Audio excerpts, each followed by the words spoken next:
ہزاروں سال نرگس اپنی بے نوری پہ روتی ہے، بڑی مشکل سے ہوتا ہے چمن میں دیدہ ور پیدا۔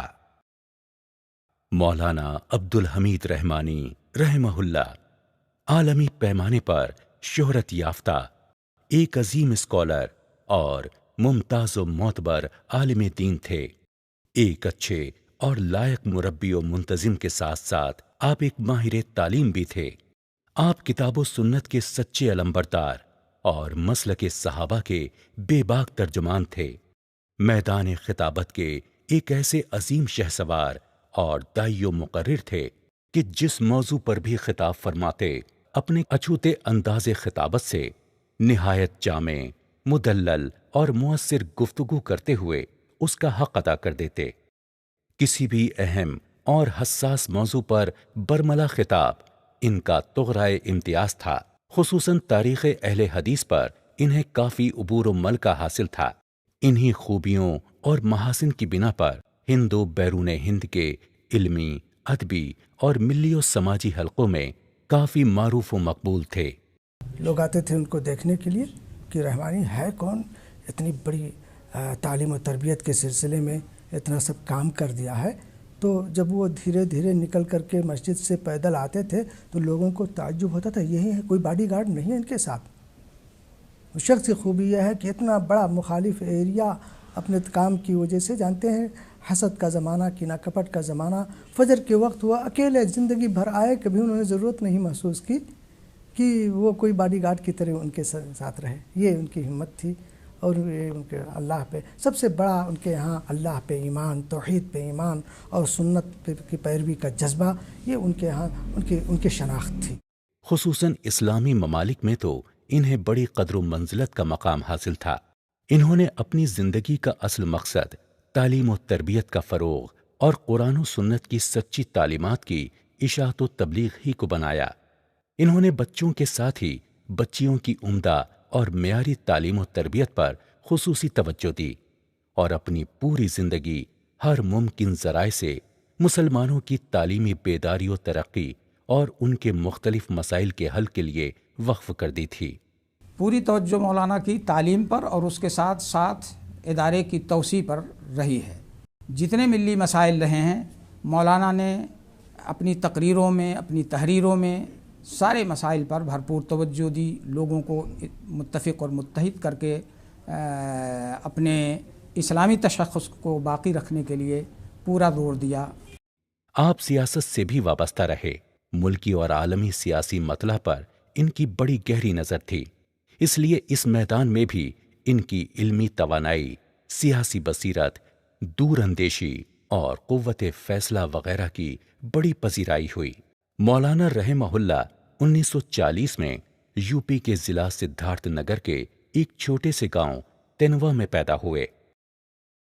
انہوں نے اپنی ابتدائی تعلیم گاؤں ہی کے ایک اسکول سے حاصل کی۔ مختلف تعلیمی اداروں سے گزرتے ہوئے انہوں نے 1963 میں جامع رحمانیہ بنارس سے فضیلت کی ڈگری فرسٹ پوزیشن سے حاصل کی۔ اس کے بعد آپ نے وہیں پر 1970 میں جامعہ اسلامیہ مدینہ منورہ سعودی عرب سے اپنی تعلیم فرسٹ ڈویژن سے مکمل کی، اور 6 سال تک مختلف اہم تعلیمی اداروں میں عربی زبان و ادب اور اسلامی علوم و فنون کے درس و تدریس کے فرائض انجام دیے۔ اس دوران انہوں نے اپنے دعوتی مشن کو بھی جاری رکھا اور صحافتی میدان میں مختلف کلیدی ذمہ داریاں انجام دیتے رہے۔ خصوصاً ملی اور سماجی مسائل پر کئی اہم جامع اور وقی مضامین و مقالات لکھے، جنہیں عالمی سطح پر بڑی شہرت حاصل ہوئی۔ انہوں نے مختلف موضوعات پر علمی اور تحقیقی کام بھی کیے، جن کی علمی حلقوں میں بڑی پذیرائی ہوئی۔ استاد محترم کی علمی شخصیت کے بارے میں کیا کہہ سکتا ہوں۔ ان کے جو مقدمات ہیں، جو مقدمے انہوں نے کتابوں پر لکھے ہیں، وہ اس کے شاہد ہیں۔ اس کے علاوہ ان کے جو وعظ تقریریں ہیں وہ اس کے بارے میں سب لوگ جانتے ہیں۔ ایک بات میں یہ کہنا چاہتا ہوں کہ استاد محترم جماعت اہل حدیث اور علماء اہل حدیث کے بارے میں جتنا علم اور جتنا مواد ان کے دل و دماغ میں تھا. بہت کم لوگ اتنی جانکاری رکھتے تھے. نیز بچوں اور بچیوں کے لیے دینی اور عصری علوم و فنون کے امتزاج پر مشتمل ایک جامع نصاب بھی مرتب کیا، جس کی ہر طرف سے تحسین ہوئی. ان کا سیاسی دور 1976 سے لے کر 1980 کے درمیان رہا ہے. خصوصاً جنتا پارٹی کے دور میں حکومت کے کلیدی عہدوں اور اقتدار علیہ کے منصب پر فائز ہیموتی نندن بہوگنا، بابو جگجیون رام، رام کرشن ہیگڑے اور اٹل بہاری واجپئی جیسی کئی اہم اور سرکردہ سیاسی شخصیات سے ان کے بڑے قریبی مراسم تھے. مولانا رحمہ اللہ کئی دینی، علمی، ملی اور سماجی تنظیموں کی رکنیت اور ان کے کلیدی عہدوں پر فائز ہونے کے ساتھ ہی کل ہند علی گڑھ مسلم یونیورسٹی ایکشن کمیٹی، دینی تعلیمی کونسل اتر پردیش، مرکزی ایڈوائزری حج کمیٹی حکومت ہند، مائنورٹی کمیٹی حکومت ہند کے رکن اور مسلم مجلس مشاورت ہند کے معاون سیکرٹری، نیز ایجوکیشنل ڈیولپمنٹ آرگنائزیشن نئی دہلی کی مجلس عاملہ کے اہم رکن رہے اور ان کی عظیم خدمات کو ملی اور قومی سطح پر سراہا گیا اور تعلیمی و ملی خدمات کے میدان میں ان کے عظیم کارناموں کے اعتراف میں مختلف تنظیموں کی جانب سے انہیں ایوارڈ اور اعزازی اسناد سے سرفراز کیا گیا.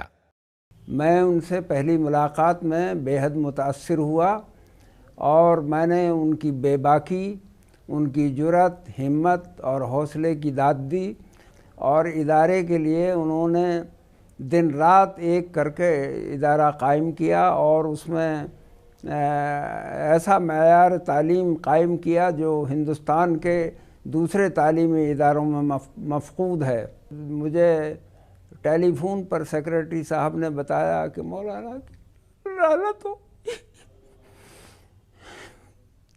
جو میرے لیے بہت ہی افسوسناک خبر تھی. 1980 میں ملک کی راجدھانی دہلی میں انہوں نے Abul Kalam Azad Islamic awakening centre کے نام سے ایک اسلامی ادارہ قائم کیا اور اپنا دائرہ عمل دہلی ہی تک محدود نہیں رکھا، بلکہ وقت کے اہم تقاضا و ضرورت کے پیش نظر ملک کے کئی مرکزی مقامات اور شہر و گاؤں تک تعلیمی و تربیتی، دعوتی و اصلاحی، تحقیقی و تصنیفی اور رفاہی اداروں اور شعبہ جات کا ایک جال بچھا دیا.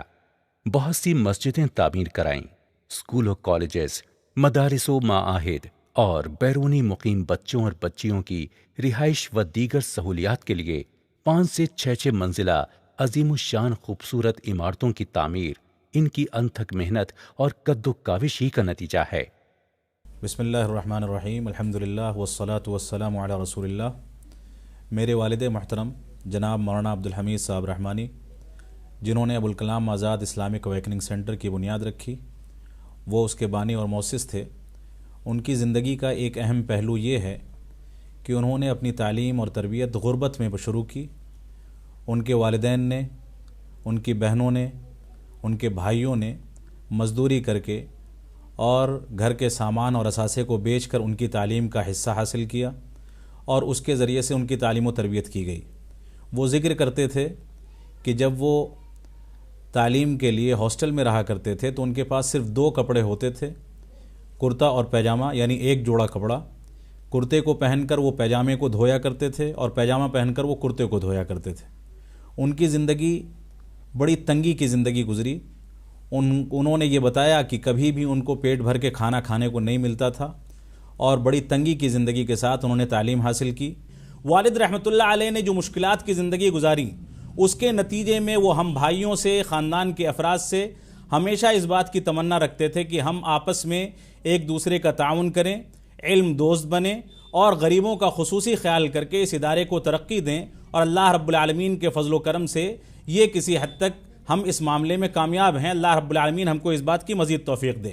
والد رحمۃ اللہ علیہ کی 20 اگست 2013 میں وفات کے بعد گورننگ باڈی اور جنرل باڈی نے میرے کمزور کندھوں پر والد رحمۃ اللہ علیہ کا جو عہدہ سونپا ہے اور اس ادارے کی ذمہ داری مجھ کو قبول کرنے کے لیے مجبور کیا ہے.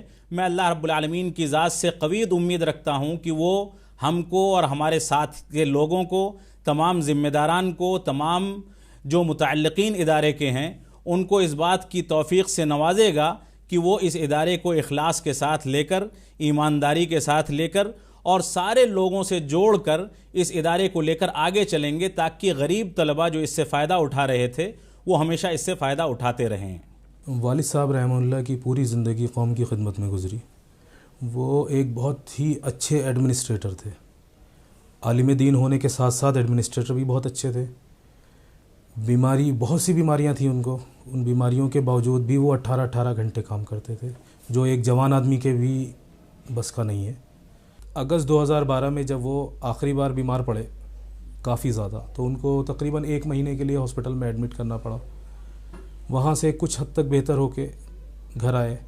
اس کے بعد وہ مستقل بائی پیپ پر، آکسیجن پر اور ڈائلیسس پر پورا سال انہوں نے گزارا۔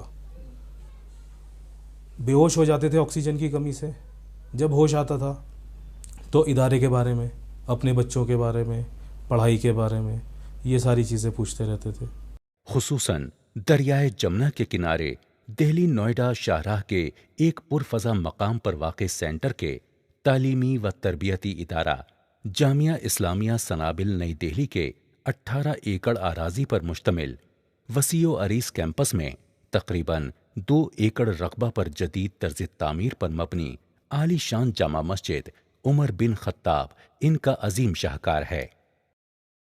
انہوں نے بچوں اور بچیوں کے اسلامی اداروں میں عصری علوم و فنون اور عصری تعلیم گاہوں اور کالجوں میں عربی زبان و ادب اور اسلامیات کا ایک خاص نصاب رکھا ہے۔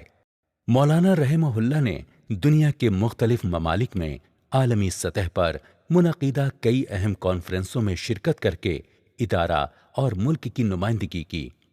ان میں ریاض سعودی عرب، ڈھاکہ بنگلہ دیش، استنبول ترکی، لاس اینجلس امریکہ، مشیگن سٹی ریاست ہائے متحدہ امریکہ، سیلون سری لنکا، قاہرہ مصر، مکہ مکرمہ سعودی عرب، لندن ملیشیا، سنگاپور، اردن اور نیپال وغیرہ ہیں۔ اس طرح آپ نے اپنی پوری زندگی کتاب و سنت کی نشر و اشاعت اور مسلمانوں کے تعلیمی عروج و ترقی نیز ملی اور سماجی مسائل حل کرنے کے لیے وقف کر دی۔ مولانا بہت درویش صفت انسان تھے، سادگی پسند کرتے تھے، قناعت پسند تھے۔ انہوں نے اپنے لیے کچھ بھی نہیں کیا، اتنی بڑی حیثیت ان کی ہو گئی۔ ان سے ملنے کے لیے عرب اور عجم کے بڑے بڑے لوگ آتے تھے، لیکن شروع میں ہم نے دیکھا ان کا گھر ذاکر نگر میں ایک کمرے کا گھر تھا، اور اس کمرے میں کسی مہمان کو بیٹھانے کی جگہ بھی نہیں ہوتی تھی۔